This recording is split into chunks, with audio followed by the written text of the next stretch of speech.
Saludos cordiales a todos y todas. Mi nombre es Eduardo Juglar, soy el presidente de la Red Latinoamericana de Estudio e Investigación de los Derechos Humanos y el Derecho Internacional Humanitario. Para mí es un gusto participar de este curso y conferencia sobre derechos de la niñez y adolescencia y agradecer también todo el esfuerzo que ha hecho nuestro capítulo de Paraguay en la persona de su presidente, el doctor Cristian Bernal, el coordinador general del curso, el profesor Juan Marcelino González Garcete, y también el director académico, el apreciado colega, el doctor Carlos Javier Cantero Cabrera. El tema que les propongo para mi exposición es justicia penal juvenil y adecuación de los estándares internacionales de derechos humanos, la justicia restaurativa. En primer lugar, tenemos que hablar que cuando hablamos de algún colectivo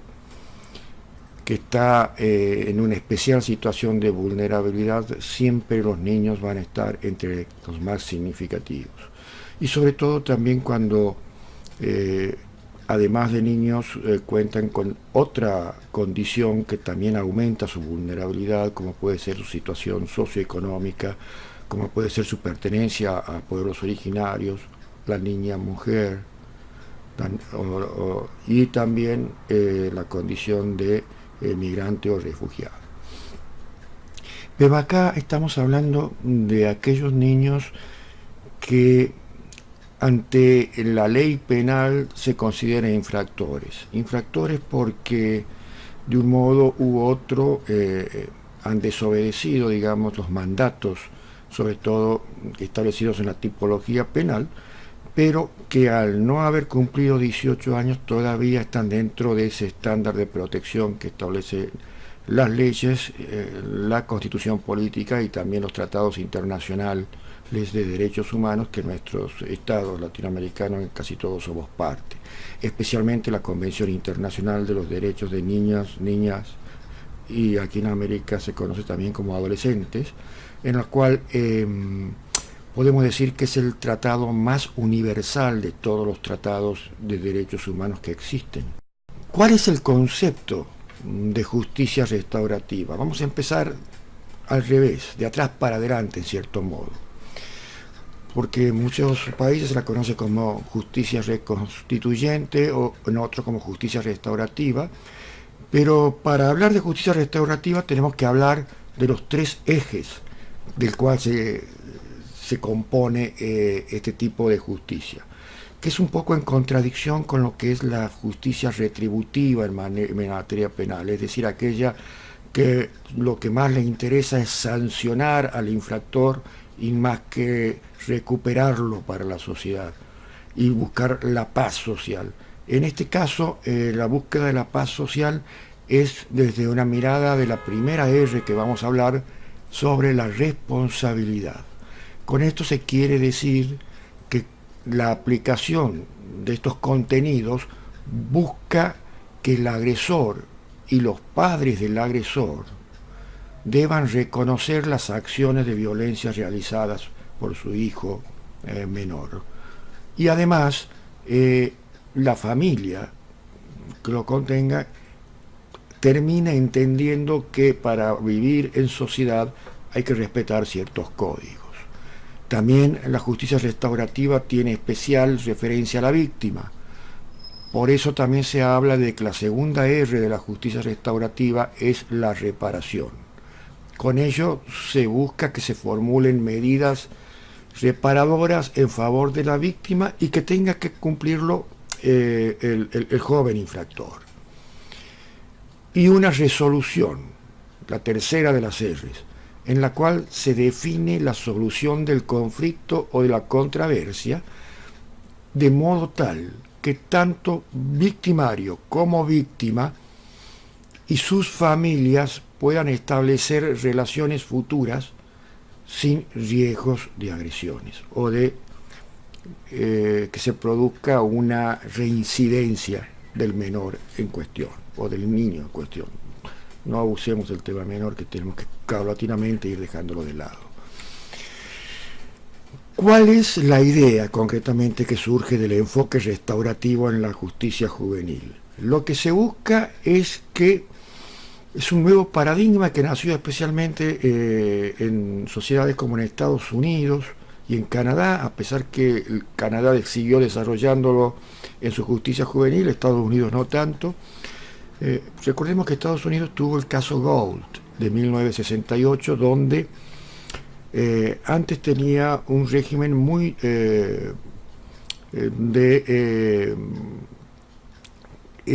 signo tutelar, y no buscaba en cierto modo la protección como hoy exige la Convención Internacional de los Derechos de Niños, Niñas y Adolescentes. Entonces el niño que era inimputable, por ejemplo, no tenía derecho a demostrar su inocencia. Directamente se lo trataba como si hubiera sido el infractor y se lo pasaba por los procedimientos que disponían directamente las autoridades administrativas y penales y jurisdiccionales. Pero esto cambió en el caso Gold cuando la Corte Suprema de los Estados Unidos dijo no, los niños también tienen derecho a demostrar su estado de inocencia y tienen que tener las mismas oportunidades que tienen los adultos para hacerlo, además de medidas especiales por su condición de vulnerabilidad basada en que están en un proceso de desarrollo, y empezó a hablarse ya de medidas especiales y específicas sobre el tema de los menores, que sí había que tutelarlos, que sí había que protegerlos, pero reconociéndole su condición de que también, como tenían personalidad jurídica y tenían que ejercer sus derechos para demostrar su estado de inocencia. Esto fue lo que incidió mucho en la discusión en cuanto a que se realizó para que luego concluyera con la aprobación de la Convención de los Derechos de Niños y Niñas en 1989, tomando estos estándares en cierto modo que influyó aquel famoso fallo de la Corte Suprema de los Estados Unidos en el año 68, como he dicho anteriormente. Y la justicia restaurativa, volviendo al tema, tiene una gran acogida en los paradigmas penales juveniles, sobre todo que buscan respetar los estándares internacionales establecidos tanto por la Convención del Niño Internacional como por las distintas observaciones generales que ha dictado el Comité de los Derechos del Niño, y a su vez otras directrices que ha realizado Naciones Unidas preocupadas por esta problemática. Podemos hablar como las directrices de Tokio, las directrices de Riyadh, que ya lo vamos a ver a medida que lo vayamos desarrollando el tema. Y entonces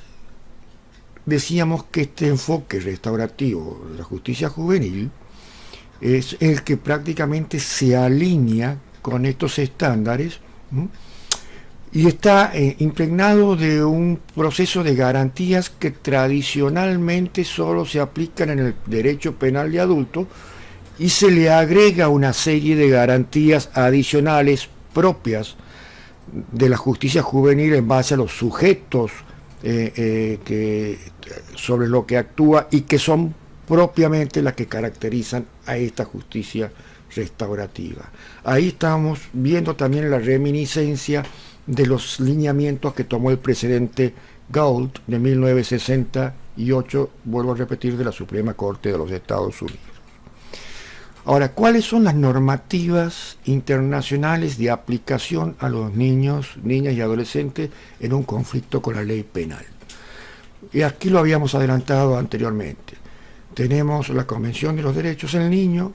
las normas de orientación a los estados, porque, por ejemplo, la Convención es un hard law, tiene efectos vinculantes y obliga a todos los estados que han suscrito o adherido y que han ratificado el tratado. Y después hay otras directrices que tienen efecto soft law o derecho blando, que si bien no son vinculantes, son, digamos, como normas directrices que permiten poder cumplir con el tratado o la convención Hart-Law que obliga a los estados. Ya habíamos mencionado las directrices de Riad, las reglas mínimas de Naciones Unidas para la administración de justicia de menores, reglas de Beijing, las reglas de Naciones Unidas para la protección de menores privados de la libertad, las reglas de las Naciones Unidas sobre medidas no privativas de la libertad, como las reglas de Tokio. Esta última es dictada tanto para adultos como para jóvenes infractores menores de 18 años. Asimismo, también hay distintos tratados, distintos instrumentos que lo han ido perfeccionando, como la opinión consultiva número 17 de la Corte Interamericana de Derechos Humanos, la misma Convención Americana, que al hablar en el artículo 16 sobre los niños, y también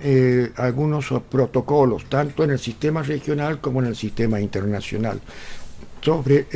el principio de integridad, interdependencia que rigen esta materia y que rigen los derechos humanos, porque desde el vamos las cuestiones de niños, niñas, adolescentes son cuestiones de derechos humanos. Y así nos vamos introduciendo en los postulados de la Convención de los Derechos del Niño, referidos exclusivamente a la situación en que el niño pueda ser considerado infractor de la ley penal. Y así el artículo 37 exige a los estados velar para que ningún niño sea sometido a torturas, ni a tratos ni penas crueles, denigrantes o inhumanas, al igual que los adultos, pero también tiene especial referencia que no se podrá imponer la pena capital, la pena de muerte, cuando se trate de ni siquiera aquellos países que la tenían contemplada al tiempo de dar inicio al tratado, como que tampoco está permitido aquellas penas que no exista la posibilidad de excarcelación, o sea, las prisiones perpetuas. La Argentina ha recibido por parte de la Corte Interamericana de Derechos Humanos una condena por responsabilidad penal internacional por violación en el caso Mendoza y otros contra Argentina en 2013. Era un caso en que en la provincia de Mendoza fueron condenados menores de 18 años a prisión perpetua. Había habido unas cuestiones en que había habido delitos contra la vida, ¿no? Pero de todos modos, al no tener la edad de adultos, esto ocasionó que, llegado a la sede del Sistema Interamericano de Derechos Humanos, se haya fulminado con la condena al país por haber impuesto penas de prisión perpetua a menores de 18 años de edad. También el artículo 37 de la Convención de los Derechos del Niño nos señala que no pueden ser privados de la libertad en forma ilegal y arbitraria, y que cuando se tenga que fijar como medida o como sanción por la gravedad del delito y en los contextos de la ocurrencia del hecho, la prisión se llevará a cabo de conformidad a la ley y se utilizará como medida de último recurso. Es última ratio, o sea que, a diferencia de los adultos, que a veces se abusa un poco de las medidas privativas, en menores es la última ratio, y además esa sanción deberá ser por el menor tiempo posible. En cierto modo, lo que se busca de este modo es tratar de que no se incurra en medidas de encierro, y básicamente se busquen salidas mediante medidas abiertas, medidas que impliquen alternativas de cumplimiento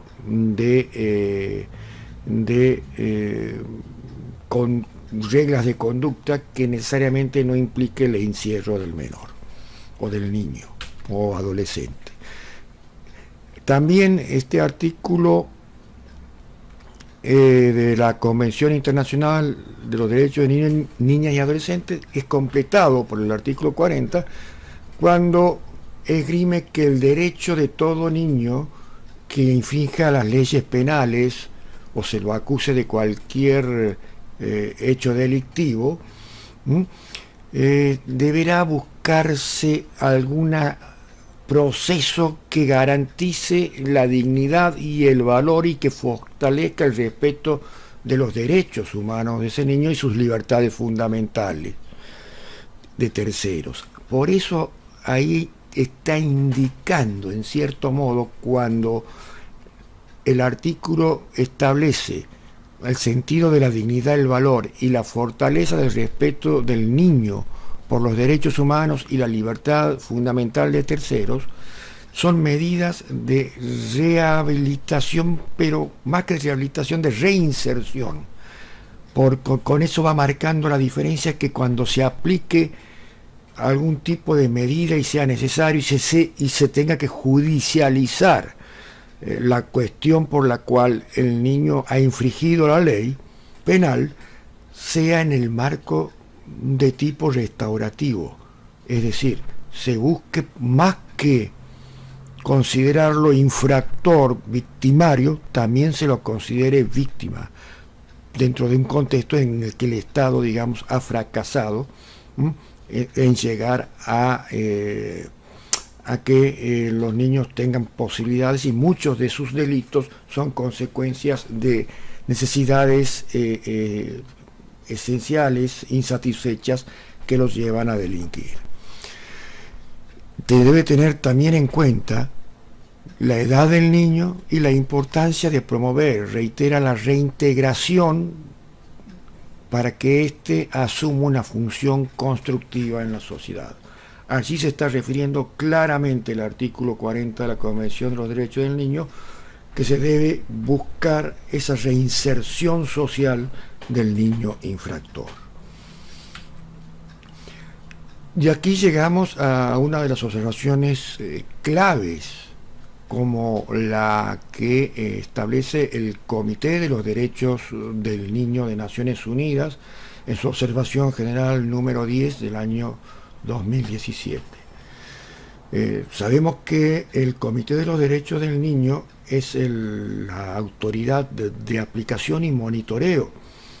respecto a la situación de los menores en los países que han ratificado la Convención Internacional de los Derechos del Niño. Las observaciones generales son como verdaderas sentencias obligatorias, porque implica la interpretación auténtica del tratado. Es el órgano de aplicación. Sabemos que en Naciones Unidas casi no existen tribunales de derechos humanos, pero están los comités, que son partes del mismo tratado y que van dictando protocolos, observaciones generales, y que los estados comprometidos deben velar y observar. Esto, en otras palabras, podemos decir que las observaciones generales van dirigidas a todos los que conforman como estados parte del tratado, y además que de cumplir con estas observaciones generales deben pasar al Comité de los Derechos del Niño con sede en Ginebra, en el ámbito del Alto Comisionado de Naciones Unidas, deben pasarle también sus informes específicos por cada uno de los países, ¿no? Deben informar durante un determinado periodo de tiempo cómo es la situación, en qué se ha avanzado, en qué no, y además que muchas veces son monitoreados por los observatorios que este comité tiene en las distintas áreas y regiones del mundo. ¿Cuáles son los pilares básicos también en justicia penal juvenil? El primero, como principio primordial y que debe observar todo agente del Estado, su interés superior. También el otro penal es el derecho a la vida, la supervivencia y el desarrollo, que está en el artículo 6 de la Convención. El respecto a la opinión del niño, que es el artículo 12, y el respecto a su dignidad, sobre todo cuando es considerado infractor de la ley penal, que está en el artículo 41.1 de la Convención del Niño. ¿Cuáles son los elementos básicos de una política general de la justicia de menores? Y que obviamente no estamos refiriendo a justicias restaurativas. Estamos hablando de prevención de la delincuencia. No se debe buscar actuar sobre los hechos consumados. Debe haber verdaderas políticas de seguridad y criminales que respeten estos estándares y que su implementación implique desalentar a que los niños entren dentro de los grupos vandálicos, analizando todos sus factores de riesgo y siendo estos factores de riesgo suplidos por factores de protección dentro de lo que es los lineamientos de políticas sobre niños, niñas y adolescentes que contemplan la observancia de estándares internacionales. Para los delitos menores, tratar de no ser intervencionista, sino por el contrario, debe buscarse la solución en la remisión de los casos. Remisión a través de las reglas de conducta, a través de la mediación penal, buscando que acuerden víctima y victimario. Y el último es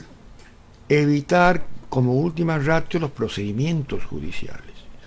Y si es necesario pasar por un procedimiento judicial,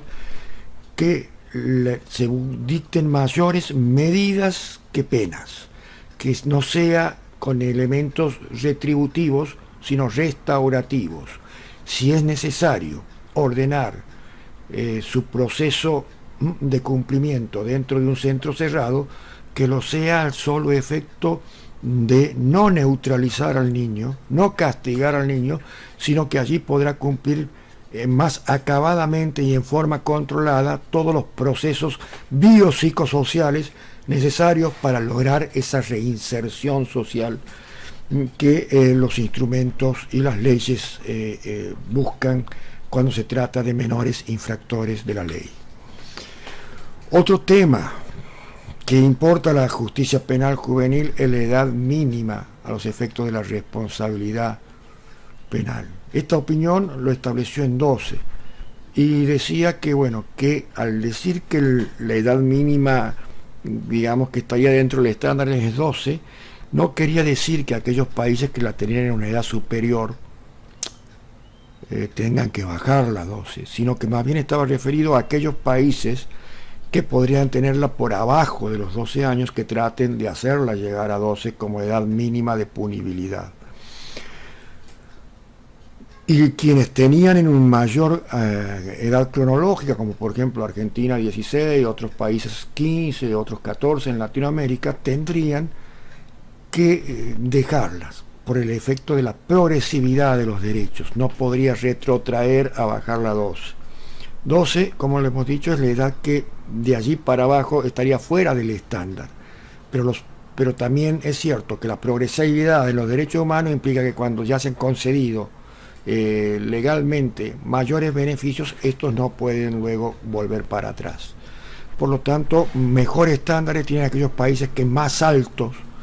es el desarrollo que tiene el niño como para tener responsabilidad penal concretamente. Por eso, incluso en las letras chicas se determina que aquellos países que tienen entre 15 y 16 años son las mejores opciones que han sido dadas al respecto.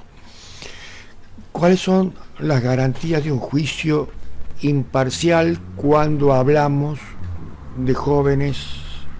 niños y jóvenes infractores de la ley penal y que pueden ser punibles? La justicia de menores no retroactiva, y es lo que hablábamos. Si dentro de las leyes que se encuentran se tiene que reformar desde ese estándar hacia arriba y no hacia atrás. Por eso aquellas leyes que buscan bajar la edad de imputabilidad de los menores, francamente está en franca oposición a las exigencias de los estándares internacionales en la materia.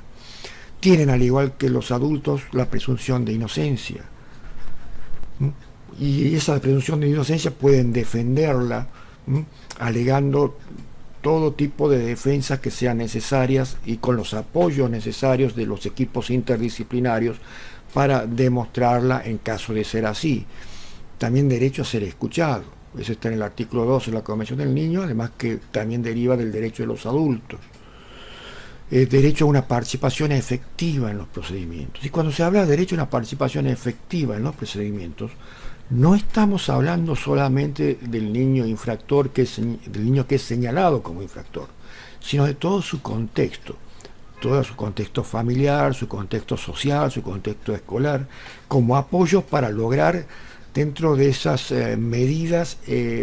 su más rápida recuperación y para lograr lo que son los objetivos de la justicia restaurativa, que es el reconocimiento de la pena y la gravedad de que ello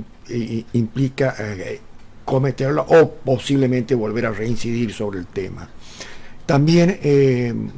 pone un estándar de urgencia en cuanto que no debe haber demora en establecer cuáles son los cargos por los cuales tiene persecución penal un niño o adolescente. Y no puede faltar la asistencia jurídica apropiada. Con esto no es necesario que no se satisface únicamente porque sea un abogado quien lo asista al niño o adolescente. Tiene que ser un abogado especializado en la materia.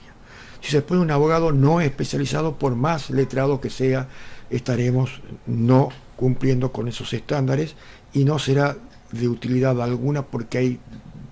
procedimientos y técnicas especiales en cuanto a ser empleadas cuando se trata de niños y adolescentes. Por eso la Convención Internacional del Niño habla de procesos especiales, operadores especiales y también a veces en determinados los casos de especificidad sobre este tipo de materia, porque no es igual que el derecho de los adultos, sino es toda la garantía de los derechos adultos más un plus que se establece por esta condición de vulnerabilidad que este colectivo tiene. También no puede demorarse resolver la situación del niño. Demoras. Y en todo el proceso debe estar acompañado y participando la familia, especialmente sus padres. Deben también tener derecho a recurrir las decisiones que se tomen, a tener la asistencia gratuita de un intérprete, sobre todo si se trata de niños que pertenecen a colectivos de pueblos originarios y que no hablan bien la lengua oficial, digamos, con la que se maneja la jurisdicción, o si llegara a ser extranjeros, es un niño refugiado, migrante. La investigación no debe ser invasiva de su vida privada, siempre y cuando obviamente se tomen estrategias apropiadas. Por eso es muy importante la participación de los equipos multi e interdisciplinarios que deben actuar en forma coordinada durante todo el proceso, desde que se inicia el proceso hasta que se cumple la medida o sanción y se ejecuta concretamente en su totalidad por ellos, porque permanentemente se tiene que trabajar sobre ese niño o adolescente para que se busque reencauzarlo y reeducarlo. Hablamos ahora de cómo debe ser una correcta ejecución de las sanciones impuestas a jóvenes infractores a la ley penal. Quede claro que aquí nos vamos a referir a la etapa procesal, cuando ha sido judicializada la causa y en la que finaliza el proceso en sí juvenil, porque queda firme la medida o sanción impuesta y comienza la ejecución en sí misma, la ejecución en adultos sería la ejecución de la pena o la etapa de ejecución penal. Aquí tenemos que distinguir si la ejecución o la causa se resolvió por medidas alternativas tales como la intervención judicial a través de mediación, revisión, etcétera, u otra que pueda contener la ley especial. Ahí hay que distinguirla de aquellas en las cuales no son medidas, sino son verdaderas sanciones y que pueden tener una cierta entidad o gravedad porque podría hasta implicar la privación de la libertad del menor imputado. Ahora, ¿cuándo comienzan entonces en esta primera etapa, cuando hablamos de que ha sido medidas que no implican encierro y que se resuelven mediante opciones alternativas, ¿no es cierto?, a aplicar sanciones en el verdadero sentido de la palabra, que implicaría disponer de la libertad, en cierto modo, del niño, niña o adolescente infractor. Allí empiezan a cumplirse entonces las reglas impuestas y ello debe atenderse bien a la gestión de cada caso, ya sean medidas administrativas o sean medidas judiciales, que pueden contener incluso tratamientos que hayan sido tomados con anterioridad a la fijación de la medida o sanción, como una medida cautelar, si estaba en cierto modo en riesgo la apreciación del interés superior del joven en conflicto y las circunstancias especiales que pueden haber rodeado al caso, así lo hubiesen aconsejado, ¿no? Sobre todo atenidos a lo que fueron los informes biopsicosociales producidos durante la etapa del proceso, antes de tomarse la determinación. Otra cuestión que hay que tener en cuenta es qué tipo de especialización tienen que tener durante esta etapa los operadores, que van a hacerla cumplir. Y cuando hablamos de la especialización en materia de justicia penal juvenil, en orden a los estándares internacionales de derechos humanos, trasunta varios aspectos. Van desde las prácticas judiciales, pasando por una específica capacitación, no solo de los operadores jurídicos, sino también de los interdisciplinares, en la fase tanto administrativa como judicial, tanto para los agentes de la jurisdicción, jueces, de jueces para abajo, secretarios, intervienen, etcétera, como la fiscalía, la defensoría y sus auxiliares. También incumbe a la fase de ejecución en cuanto a los tratamientos y terapias y métodos pedagógicos, etcétera, que se tengan que implementar, porque recordemos que por más que se aplique una sanción, esta no se cumple con solo lograr el encierro del niño, si es grave la infracción cometida, sino lo más importante son los tipos de tratamientos terapéuticos, pedagógicos, todo con el fin de la reinserción que hay que buscar y que tiene que atender todo sistema procesal juvenil, penal. Y tengan en cuenta también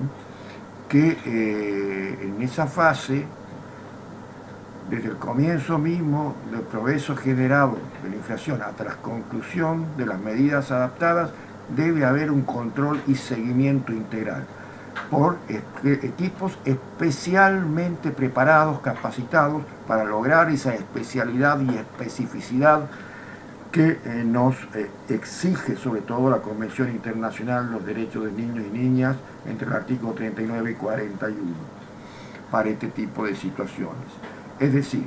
todo el sistema en todas sus etapas tiene que ser especializados en su integridad mediante un exhaustivo análisis de diagnósticos, medidas y soluciones, en la cual se determine con precisión tanto las fortalezas y debilidades del sistema. La especialización en todo el proceso y en especial en la fase nuclear de la ejecución, esto es muy importante, debe tenerse presente, y esto va a llevar a que permita apreciar las circunstancias para la modificación de las medidas en base a otro principio importante que debe estar presente en todo proceso y sistema de ejecución penal juvenil, el de la flexibilización. Y hablamos del principio de flexibilización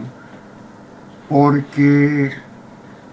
es el que va a permitir apreciar, decíamos, las circunstancias para la modificación de las medidas durante la marcha, ya que este principio no puede faltar dentro de lo que es la característica de un proceso restaurativo y no punitivo meramente como tiene que ser los procesos penales juveniles, para evaluar todas las medidas aplicadas en justicia juvenil. También tiene que estar presente el principio de la participación comunitaria, que es un principio en el cual deben intervenir todos los actores que en cierto modo puedan contribuir a la comprensión del hecho no deseado en que ha incurrido el niño, niña o adolescente para cometer ese acto infractor. Y cuando hablamos factores de la escuela, todos aquellos que tienen en cierto modo incidencia en, una vez que él recupere, digamos, su plena libertad, si es que el delito ha sido grave, pueden obrar en cierto modo como factores de riesgo para que pueda reincidir, o a su vez como factores de protección que lo alejarían de ese tipo de conductas, ¿no? Todo eso tiene que hacerse durante esa etapa del proceso penal juvenil y especialmente durante ese proceso de ejecución de sentencia, porque de otro modo estaríamos solamente agravando la situación del menor si solamente se va a tratar de que la sanción va a ser del encierro, sobre todo con aquellos que son punibles, y nada más. Cuando salga, si no ha habido este tipo de atención y de aplicación de pautas restaurativas basadas en un principio de flexibilización, en un principio de participación comunitaria, entonces caeríamos en esto. Pero siempre teniendo en cuenta que el marco es de la privación de libertad como ultísima ratio, como la excepcionalidad a la más alta expresión cuando se trate de este colectivo vulnerable. Otra cuestión a tener en cuenta en la ejecución es los informes. ¿Qué tipo de informes se van a ir recibiendo? Sobre todo el juez juvenil que ha ordenado las medidas y va a tener que supervisar, y los agentes que tendrán que supervisar, ya sea en la fase administrativa o judicial. Hay 3 informes primordiales, sin perjuicio que va a haber otros también, porque tiene que ser un seguimiento muy celoso, ¿no?, en todas las cuestiones que va a explicar el menor. En la etapa de ejecución tiene esas características de seguimiento, que son informes periódicos que miden el nivel de cumplimiento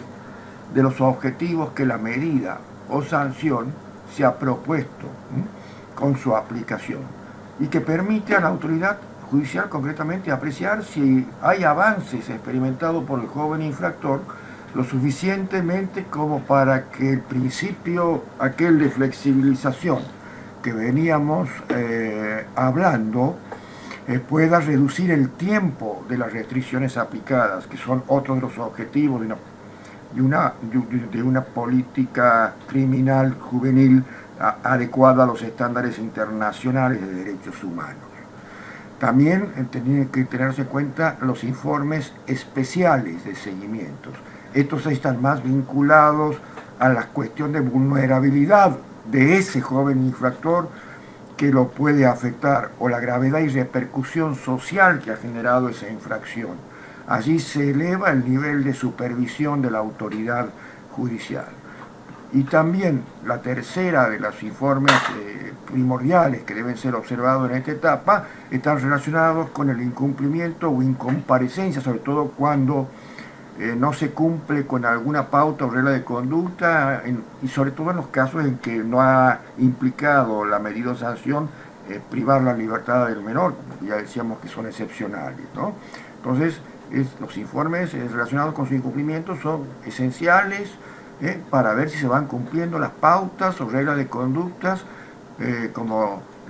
comparecer a terapias o estar sujeto a informes de calificación de su cumplimiento, o también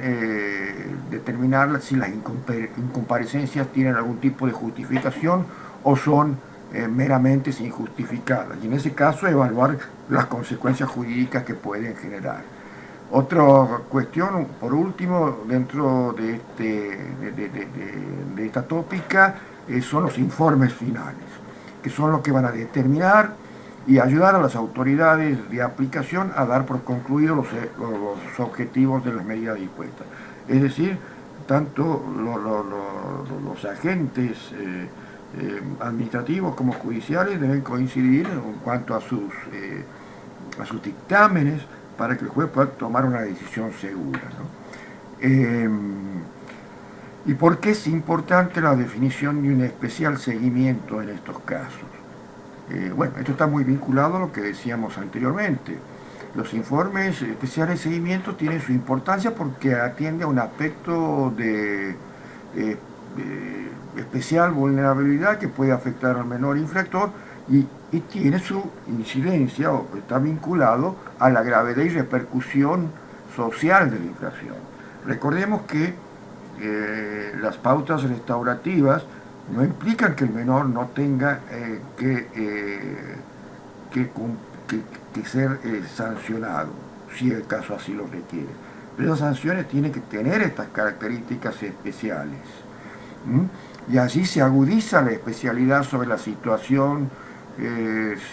si el menor está afectado por problemas de adicción, o cuáles son las causas, los orígenes de los problemas de conducta, los tratamientos y metodologías aplicadas para reeducación y socialización,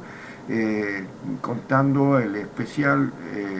contexto que lo rodea al menor y la efectividad que estos tienen mismos, también vinculado a aquellos factores de riesgo o de protección que hablé anteriormente. Y otra cuestión a tener en cuenta, por último, es dentro de estos tres argumentos que motivan la importancia de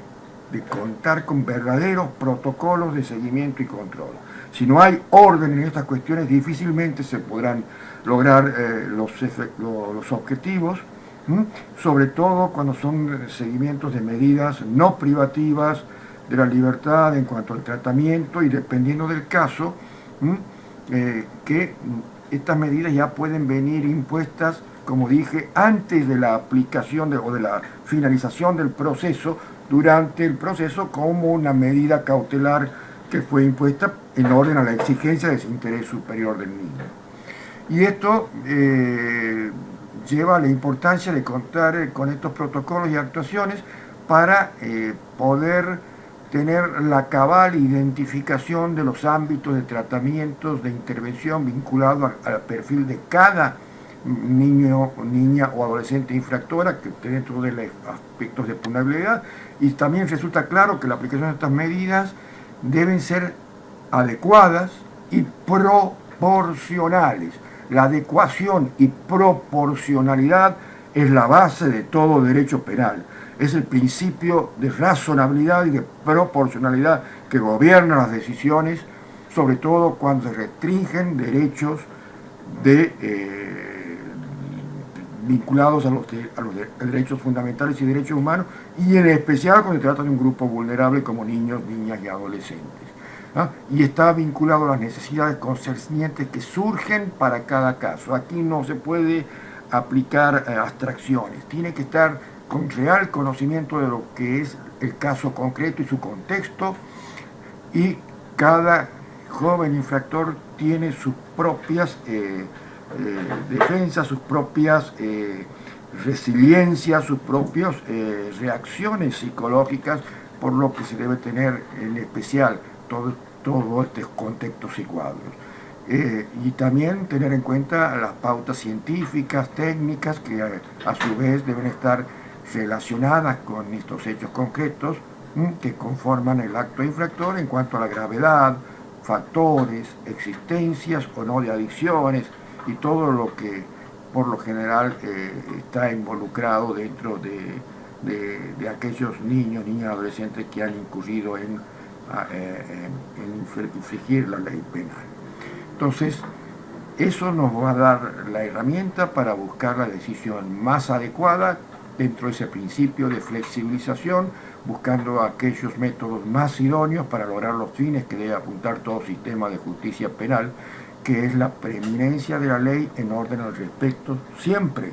de la dignidad humana y con el objeto de proteger al joven infractor, pero que a su vez éste tenga cabal comprensión del daño que ha producido, respetando también los derechos de la víctima, para corregir sus conductas disvaliosas y que mediante un tratamiento humano concretamente se busque su rehabilitación respecto a dichos vicios que han afectado a su educación o si es necesario su reeducación, que no ha sido evidentemente exitosa o porque ha fallado la función del Estado en ese sentido,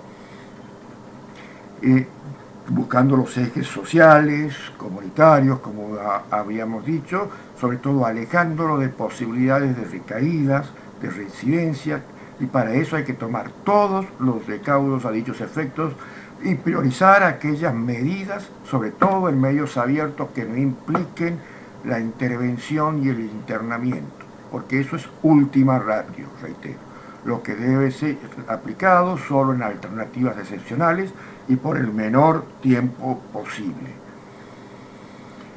ya que no se deben descuidarse los tratamientos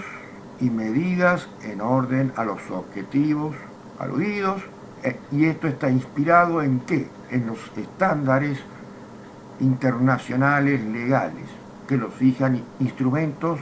tales como la Declaración de los Derechos del Niño de 1959, la Convención de los Derechos del Niño de 1989, las reglas de Beijing de 1985, las directrices de Riad de 1990, a lo que también podríamos agregar las reglas de La Habana de 1990 también y las reglas de Bangkok, sobre todo cuando se tratan de niñas infractores, de 2011, y también las reglas de Tokio, que implica para todo aquel privado de libertad, sea adulto o sea niño, niña o adolescente. Eso solo es posible si se cuenta con un protocolo específico que debe contemplar el sistema penal, elaborado a base de las exigencias metodológicas basadas en esos criterios, pero además tomando experiencias en distintos ámbitos, tiempo y funciones que exigen los sistemas de justicia penal juvenil. También debe estar orientado a impedir la penalización innecesaria, la estigmatización del menor infractor para cuando vuelva a integrarse a la sociedad, tratando de velar por las buenas condiciones de infraestructura de aquellos centros educativos y de rehabilitación para que sean útiles, el trato bien humanitario que destierre penas capitales, torturas, cadenas perpetuas,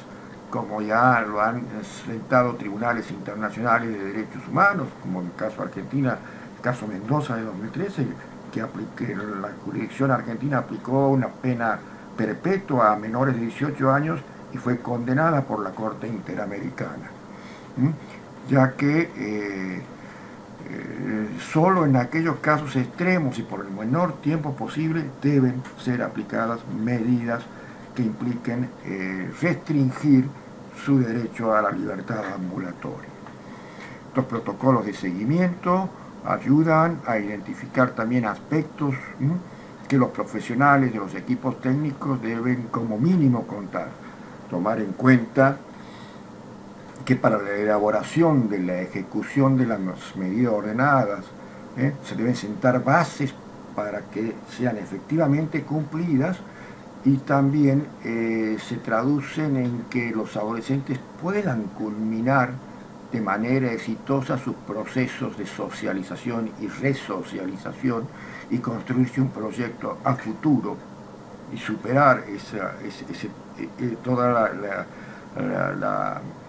los inconvenientes que ha generado para la víctima y para él